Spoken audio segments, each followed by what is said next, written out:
Liam Payne's haunting last words finally revealed by his girlfriend, Kate Cassidy. When I think about the last words that we said to each other, it brings me this mixture of pain and peace. A lovely day here in Argentina. The last time I was able to see him again is just so chilling. Kate Cassidy still remembers the exact cadence of Liam Payne's voice the last time they spoke in Buenos Aires.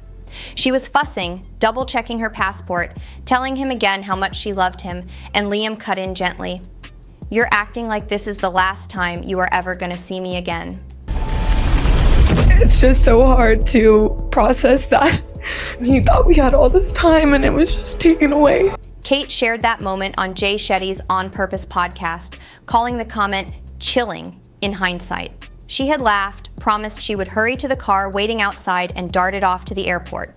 Days later, the former One Direction star was gone, and the sentence he tossed out so casually became his final words to her. The day I left Argentina was the last day I was able to touch Liam, to hug Liam. In that moment, I still didn't believe it to be true. During the interview, Kate replayed the scene in detail. She and Liam had been inseparable during his stay in Argentina, but on the morning of her flight to Florida, she grew unexpectedly emotional. "I was going on and on about how much I love him," she recalled. Liam, always the one to lighten heavy moments, chuckled and urged her not to miss her plane. That easy banter turned out to be their goodbye. "To look back and know that was the last time I was ever going to see him again is just so chilling," Kate said, her voice wavering. Yet she calls the memory a blessing.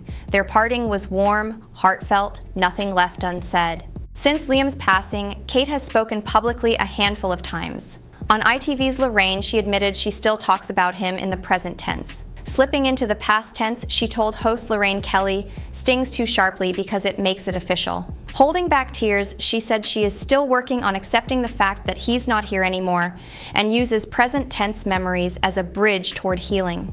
Grief has rippled through Liam's close circle. His sister Ruth Gibbons penned a raw essay 6 months after the loss, confessing that each morning feels like being plunged underwater, gasping for air. She wrote directly to her brother, "Living without you is impossible, so for now, I exist." Ruth tries to smile in social situations, but admits it is exhausting when all she truly wants is another conversation with Liam. Drama has complicated the family's mourning.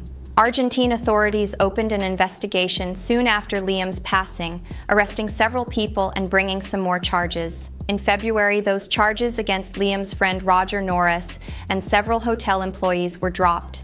2 other men, however, still face accusations of supplying certain things.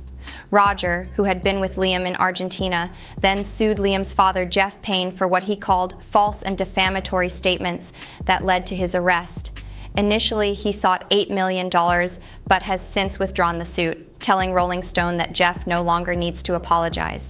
Kate has followed the developments at a distance, choosing instead to focus on preserving Liam's memory. Friends say she keeps a small notebook of Liam-isms so she won't forget the exact turns of phrase that made her laugh.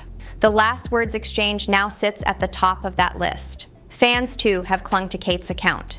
Many remember Liam's openness about health problems in previous interviews. Hearing that his final goodbye was tender, not troubled, offered some comfort. Kate told Jay Shetty she is so glad we had that last beautiful moment together, adding that it gives her a sliver of peace amid the shock. Professionally, Kate has stepped back from influencer work and brand events. Friends say she spends time in Florida with family, schedules therapy sessions, and answers only messages that feel supportive. She has thanked the One Direction fandom for incredible kindness, noting that homemade collages and handwritten letters have arrived almost weekly since April.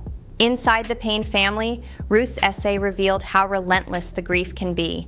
She wrote of ordinary tasks, making tea, folding laundry, that suddenly leave her breathless when a memory surfaces.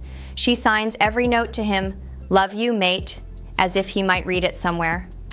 According to friends, Liam's mother Karen channels her sorrow into quiet volunteer work, avoiding publicity while the investigation remains active.